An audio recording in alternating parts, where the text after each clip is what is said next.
This is the Jim Bratton podcast. Primarily you're listening. However, if you happen to be watching our behind the scenes video, here we are with Kevin Voisin. Coach Kevin. That's right. And we're going to talk about something that there's a lot of conversation about anxiety now. Yeah, people love it. I think that's people's favorite thing now. Well, it is now. Having an anxiety or disorder is kind of like a badge of honor. It damn sure wasn't mine, I can assure you. It was no fun at all, and I was not anxious to claim it. So, it's a new party game. Who has the most anxiety and how it debilitates them?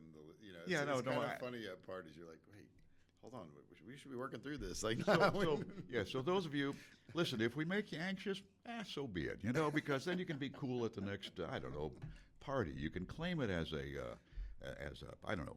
Used to be like, if you're in rehab, that was matter of fact, rehab used to be a place to meet people. Exactly, well, you might not be an abuser, but you might sign up for it just so you could make some contacts in the business world. Okay, Kevin. It's a great place to pitch a movie. That's what I heard. We're going to spend a couple of minutes, maybe 15 minutes or so. By the way, folks, we're planning on doing about 4 or 5 episodes on this, and the reason I say that it's always discussed, and Kevin, you're right. Everybody said, well, I have anxiety. I have anxiety. Well, yeah, we do. I mean, it's part of living, but something that we don't talk about much, and that is what we've titled this, and that's the questionable, the power of anxiety. So. We had a couple of conversations, or aspects of conversations, just as we were starting. Let's pick up with start that. How prevalent is anxiety now? Yeah, I mean, it's everywhere, right? The percentage of people who will claim to have disorder or whatever. I think the actual number is right around 26 or 7%, but 40% of people will say that they struggle with anxiety. Right. And I think they're right. Like, I think one of the things to remember, and I'm going to trigger a lot of people with this, but one of the things to remember is that anxiety is also a choice. Now, the way that your nervous system processing things, the way you come out of the box, right? Like, that's not your choice. Yeah. I mean, that's not your choice. But what you do with it and how it. That's right. I often remember back to, like, Teddy Roosevelt, who could barely breathe when he was a kid. And his dad told him, hey, man, like, if you're going to have any kind of life, you better just embrace doing hard things because you can barely breathe and you want to play sports. Right. The only way through that is the only way over that is through it. Right. And Teddy Roosevelt, embraced this kind of severe life and ended up being a star athlete and ended up being a really powerful person despite how he came out of the box. So I'm not saying that these things aren't real. They are very real. And they touch me and my family. And I'm not saying that, some people don't come out of the box with more proclivity. I also think our modern society is pretty much designed to stress us the hell out. I think it is. I mean, we talked about this earlier. You and I probably approach it slightly differently because I had the misfortune of pretty well coming out of the box way. I'm just meaner than you two. Just remember, I'm just a meaner person. It took me a long time to understand that breaking out with your whole body sweating in the afternoon was not a normal thing. I thought, well, man, I'm just a heavy sweater. And I'll go ahead. I'm going to, ladies and gentlemen, I'm going to share a little bit of my background, but I don't share a lot because, well, for one thing, when you're active in the business community, you don't want to let people know exactly what your psychoanalysis might be. But I was a worrier. That's what they call it, a worrier. And second guess everything. If you need a psychological term, it's a ruminator now. Everything now, I've noticed also in the modern world, is we have to have a really fancy. No one gets bruises anymore. Everyone has contusions, and like no one gets scrapes. They got lacerations. Yeah, okay, I got it. Well, everybody has different gradations of really fancy words. So let's give your worrying a rumination problem. And back in the old days, before this whole thing was diagnosed a lot, it was simply called atypical anxiety, and it was in the textbooks, it was seriously. Anyway, the key is it can be lived with, and we've talked about. I think it can be a bit of a tool too. Yeah, I don't mean tool with what I was in high school. I mean, we're really talking about a tool. I mean, if you want a great example of this, one of my favorite shows on TV recently, and I don't watch a lot of TV, but this one I started and I couldn't stop watching it. It's called Love on the Spectrum, right? So they take people on the autism spectrum, right, and then they help introduce them so that maybe they can date, right? And it's really interesting because people have, obviously anxiety comes with that, but then there's this like kind of different filter, right? This different way of processing the world. Right. And my favorite part of the whole show is like the first minute to 2 minutes of any of these dates, because you have two people who process a little different, who have no filter, saying out loud what essentially every human being feels in that moment. That's right. Like, they're like, oh my gosh, you have curly hair. I thought you were going to be pretty, but I guess not all pretty is straight hair. You have curly hair. It's okay you have curly hair. I'm sweating a lot because you're beautiful, but I didn't think beautiful people had curly hair, and I hope you like me. It's like Listen, I understand completely. Yeah. You watch this, and it's such an awesome show, because you're like, wow, yeah, that was kind of, maybe not exactly that, but some version of that was happening in me too. Exactly. I just kind of managed it a little different, or experienced it a little different, right? And I love that show, because it's like, oh wow, that's just human. Yeah. Yeah, that, and I think that's with this anxiety thing. I think that the danger of saying, hey, I have an anxiety disorder, which makes me an exception to everything. Oh boy. The problem with that is it denies the fact that, hey, this is a part of humanity. Like, in fact, your ancestors probably survived to be you, because they were like a little more nervous about that big giant lizard over there, right? Exactly. In my case, it was worrying about the gate was closed and maybe going back a couple of times to check it. Well, one thing for damn sure, the gate was fucking closed. Okay? That's right. And hey, there could be a snake in that grass, and you looked a little closer, and some of the guys who aren't around, their DNA line ended, because they're like, who worries about snakes? No. Right? So yeah, thank you for the compliment, by the way. Well, no, it's undeniable. I did a shoot not that long ago. This is a tangent, but it's a funny story. I did a shoot. So I was up on this big peak, and there were all of these sunflowers that had grown wild. So there wasn't like a field or anything. There was all these sunflowers all over the peak. Yeah. Beautiful, out in California. And the drone guy was like, hey, we're going to take the drone in low across the sunflowers, and then we're going to pop up, and then we're on you. Right. Standing up on this cliff. Really cool. It sounds like an inverted Sound of Music. Yeah. I was like, all right, cool. Yeah, let's do this. And like, but remember, the sunflowers now are really tall, and you can't see what's under them. Right. And it was a really kind of powerful drone. So now, mind you, I know that it's the drone doing this. I want to be very clear. I understand. I could see the drone. Right. But man, the drone coming in would shake the bushes. Oh my. And you would see the bushes shaking in a straight line. He came out, from a long way. So like watching bushes shake really fast, and it's 100 yards out, it's 50 yards out, it's 20 yards out. Yeah. I literally broke into a run. It was completely completely involuntary. I just turned around and ran, and they're like, "What are you doing?" I was like, "I don't know." That freaked me out. Like, as the bushes got shaking close to me, and so they're like, "Okay, cool. Yeah, that was kind of weird. Yeah, it just looked like something was in the bush. It looks like something coming through the bushes. In my head, it was something. It wasn't. It didn't look like something. No. Even though so like, okay, the camera crew laughs, right? We do it again. I do it again. Like, I did it 3 times in a row, and the 4th time I couldn't stop wincing, because as it got close, my DNA was like, something's coming out of those bushes. Like, that's the things that eat us, and it's programmed. And thank God it's in there, because that's why I exist, because my ancestors didn't get eaten by the real thing. Like, I think we have to remember that our hardware hasn't changed a whole lot, right?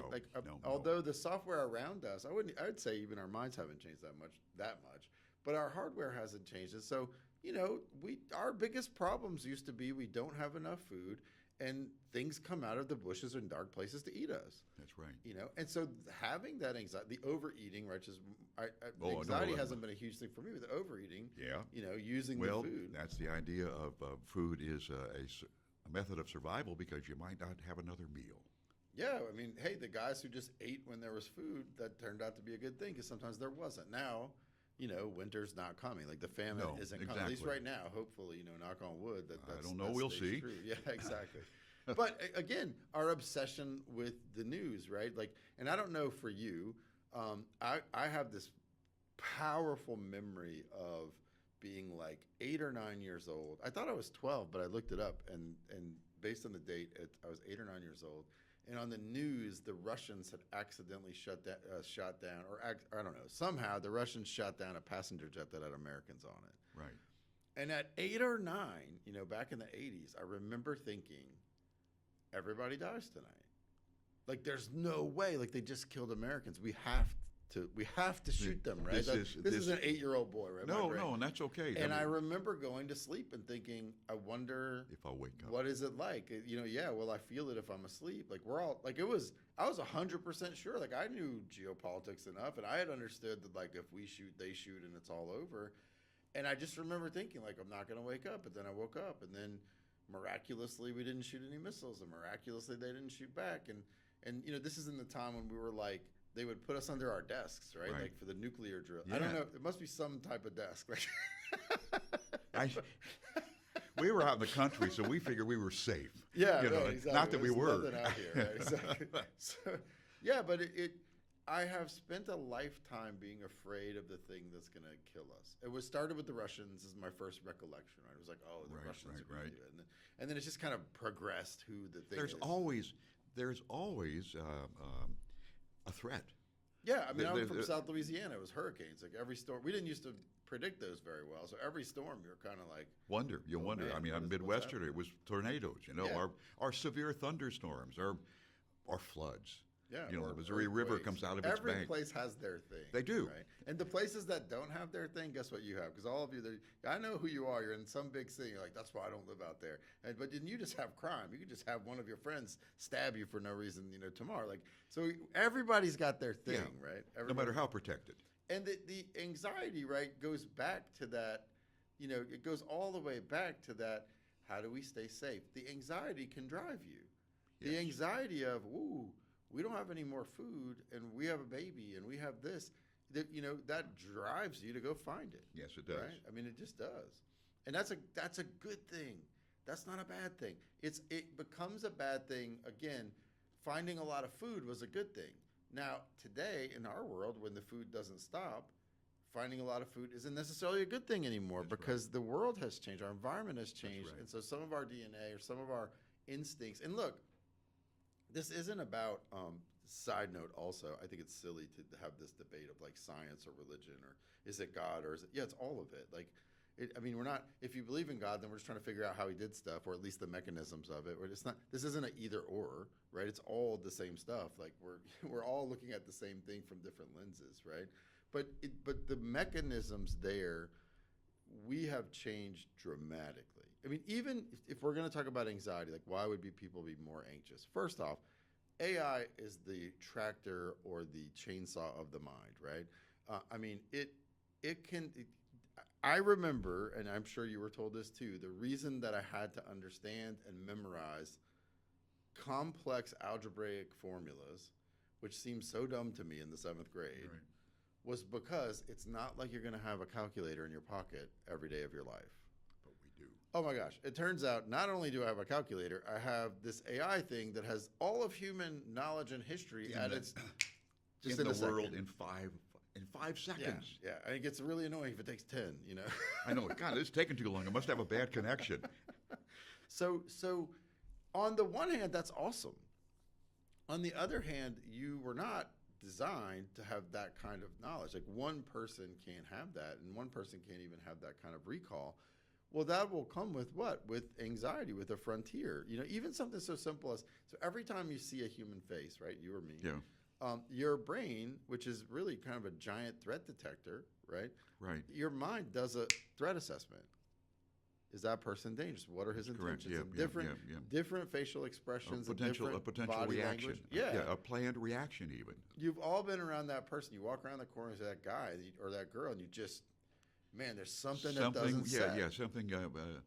And some of us react to that, and some of us don't. For me, it's like I'm just going to go the other way. Like I'm going to make space, and then if they won't make space, then I'm going to close space. Really, like some of us have flight, some of us have fight, some of us have freeze. Right? There's kind of those three things, but all of that is good. Flight, fight, and freeze. All three are effective ways of dealing with threats in any given situation. Depending on the nature of the threat. Yeah. So that's why those three have survived. Why? Well, those are the winners. Right. In different situations, right? Mm-hmm. Sometimes being frozen means the predator doesn't see you moving, so he goes after someone else. That's right. Right? And so in a crowd, being frozen could be pretty cool. But those drives, like, so anyway, we'll go back to faces, sorry. Every time you see a human face, that was the big thing. I mean, the most dangerous thing for a human being typically is some other human being, right? Typically, yes. And so our brain does this threat assessment. Well, that was cool. Most of the time, even as recent as 100 years ago. I mean, how many people did you really see in a day? I mean, how many? I hate to go back to this whole village concept, but thinking about an agrarian culture, there were 50 people in your village, and if you saw 100 people, that was a big deal.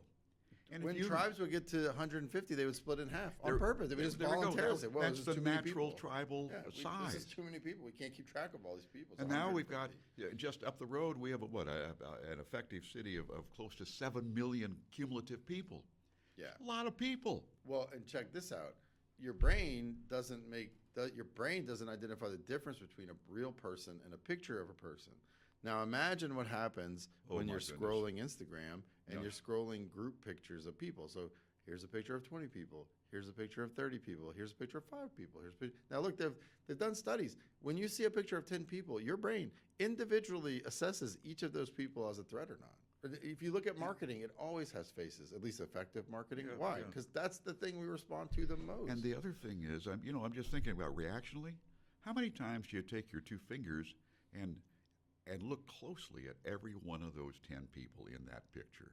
You're right. I never thought about this. But even if you don't, your brain is. Yeah, your brain is, but sometimes we actually have a physical manifestation of that because we can. And because your brain is saying, hey, here's a person in our circle. Do we need to be worried about them?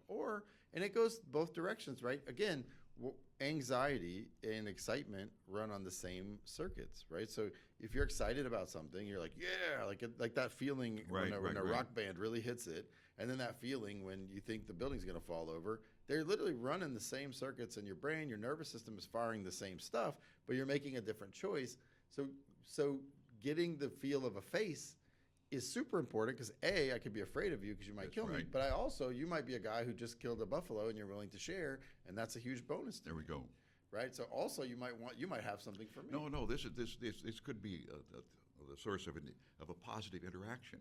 We're making that call all the time. You talked about how our brain is the same. We're the same brain. However, because environmentally, what that brain is subjected to, just like you say, we don't have a village of 150 people. We got a village of millions of people. My son, who's 11, who if we let him would just watch YouTube all day. Right. He might see 20,000 faces in a day. That's more faces than a villager 300 years ago might have seen in their entire life. Absolutely. And he can see that in one day. Now, on the one hand, awesome. That's really kind of cool because he gets exposed to a lot of things. The breadth of exposure, yes. On the other hand, what happens, right, to our primitive technology when we overwhelm it with 20,000 times the experience we've ever had before? And I'm not saying primitive as if it's bad. No. I'm just saying you have a Honda Civic. It was designed for four small people. If you're my size, it was designed for barely 4 of us. But maybe you can get 5 people in your Honda Civic. Yeah. What happens when you put 100 people in your Honda Civic? And that problem, I think, as a human being, we can understand that. You couldn't. Well, guess what? What happens when you have to do 1,000 threat detections when you were built for 20? What happens? Well, you start getting freaked out. Here's another. Can we talk about another sort of freak out that I run into with? And this is we touched on AI. I love it. Okay, and I use it a lot. I find it a way to increase my knowledge, and it makes me feel like I'm learning every day.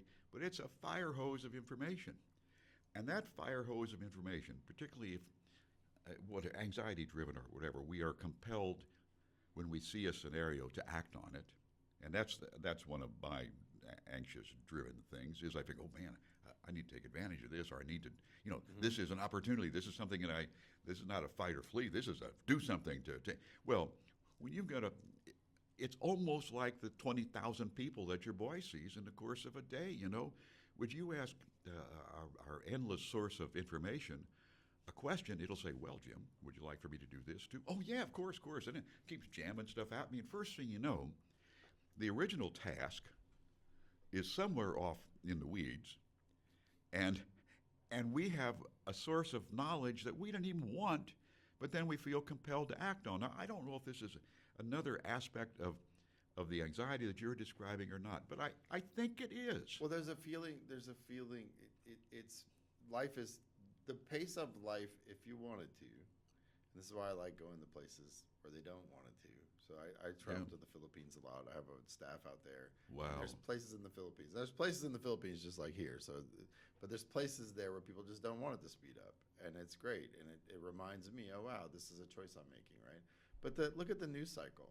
I mean, the news cycle used to be like, this is a real story, right? So in my hometown, I'm from South Louisiana originally. The Battle of New Orleans was really like one of the very few American victories, in the War of 1812 or whatever it was. Right. But it happened 3 months after the war was over. Like a battle actually happened, because they signed a treaty and it took so long for the signature to get to the generals that 3 months after the war was over, people still fought a war. Now, thank goodness for us, because it's the only real significant win we had, right? But the Battle of New Orleans, the news cycle was so slow. No, I understand. The generals on the field fought a battle 3 months after the war was over. Now, if a politician thinks something and then says it out loud, in 37 seconds, someone else has already said something else out loud. Like the news cycle, we used to be like a day there was like a news day. Right. What happened today? Oh my gosh! And then it was an hour, and now I don't even know. Newspapers were contemporary. Yeah. Wow. Let's read the paper and see what happened yesterday. It's only a couple days old. It'll be or day before yesterday. Now it's like changed. between. Yeah, you're right. I think the Iran war has been on and off 5 times since we woke up this morning. It is, and of course, and what happens? So we're laughing, but what happens is in the morning you hear someone say, "Oh, it's over," and then 5 minutes later you hear someone, "No, it's on." Your brain is going to do its job, and it's going to be like, "Oh, well, if it's over, here's all the good things that are going to happen. How do I take advantage of that?" Or if it's back on, here's all the bad things that can happen. How do I protect myself from that? And we can really wear a hole in ourselves physiologically if, and this is what's so important, if we choose to live on the anxiety or stress side of the cycle all the time, because there's also excitement and eustress. Like elite athletes are in stress all the time. Yeah. And then you look at their body like, oh, that's amazing. Well, yeah, because they're in stress but they're not in stress like, I'm going to die. They're pushing themselves. They're trying to be faster. They're trying to lift, They're putting themselves under stress on purpose. It's a choice that they're making, right? And I always try to remind people that, like, hey, your anxiety is your excitement. Like, your listeners guaranteed have done this. All week, they plan their next week, right? It's like, oh, this person wants to meet on Tuesday. This wants to, And so you're putting these calendar items onto your calendar one at a time. And then, the weekend happens, and you get to work on Monday morning, and you look at your calendar for the week, and you go, it's just like you're just crushed. Because but by all the stuff you were excited to put on your calendar, like that's right. In fact, it happened to me today. I'm like, whoa, what do I have on my calendar that's 3 hours long? Like, what? That's crazy. And then I'm like, oh yeah, I'm going to talk about it. This can be awesome. But most people don't take that next step of like, hey, my anxiety might be my excitement. Like that. Well, the I thing might is, you're right. When we make the list, we're excited. It's a positive kind of excitement, the positive anxiety that you're talking about. When we read the list on Monday morning or Tuesday, whenever we haven't done what we're supposed to do on Monday, it becomes then a sort of a burdensome anxiety. So, wow.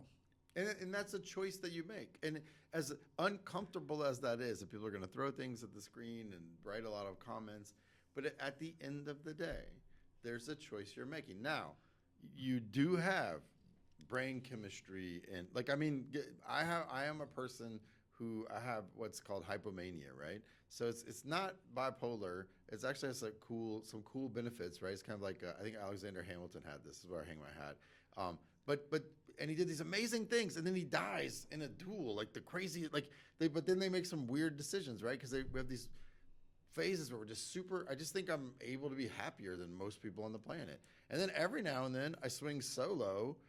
And my wife has kind of gotten used to this. It's not going to last long, but I just got to go there and crash out a little bit, and then I'm going to come back, right? And so I have, right, a diagnosed, brain chemistry predisposition to certain negativity or whatever.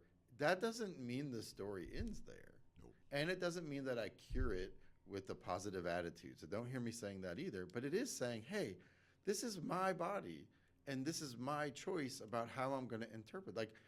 Here's an unpopular opinion. Addiction is a choice, and I've battled with addiction. That was my choice over and over and over again, right? Well, you're right. You have just triggered a bunch of folks, and But I'm inclined to agree. As almost anybody who's approached their 80th birthday, I've had a few rough spots in my life, and you find a way to get out. You get addicted to something else. You know what I mean? Right. Like you And it isn't a negative, because I think people think, well, I have this thing. Well, great. We all have these things. Like, right. you know what? I'm 6'4". That comes with advantages. Also, I hit my head a lot. Like it just comes with some. My son is like 6'6" and probably should have been 6'8", but he has scoliosis. You know, there's just a lot of rides he can't get on safely. That's I mean, right. that's a downside. It's cool that he's tall, but there's some downsides. It's hard to find clothes and shoes. You know, I'm sure that's life, and that's when we deal with anxiety. It's not the anxiety that I think there are a lot of reasons. We are making more decisions. I think decision fatigue is, and AI definitely amplifies that. I mean, we're making more decisions faster than we've ever made them, and that can be fatiguing. But remember, that's also a choice. You don't have to do that. You can go lay in bed all day if you want. I don't have to have 5 news feeds. Yeah. I don't have to see a war go from war on war, war on war 3 times in a night. In 6 hours. I can't even keep up. This morning, I'm like, okay, I think I just need to put this down. You know, like, let's see where we are tomorrow. The problem with being somewhat retired as I am, if you got way, way too much time for 2 things, the news and my friend ChatGPT. my mother-in-law, my mother-in-law has passed away. She just had the news on 24/7. And I was like, Ruthie, I don't know how you do that. Like, I would just, it does. I would be so anxious about stuff that doesn't even, so many people know the nuances of what's happening in the White House, and they have no idea what's happening in their house. You're so right, boy. With that, we've about used up our time for this segment. Coach Kevin, we're talking about anxiety, and we'll get to the positive aspects that we've touched on, the positive aspects of anxiety. We'll get to some more. We've opened it up for a lot of additional topics, and that will be in episode 2 of, for now, our working title is The Positive Power of Anxiety, with a question mark by it. All of you that are watching the behind-the-scenes video, thank you very, very much. Those of you that are listening, go ahead and subscribe and, do all the stuff that every podcaster says and, that. We'll be back talking more with Kevin next time. Thank you.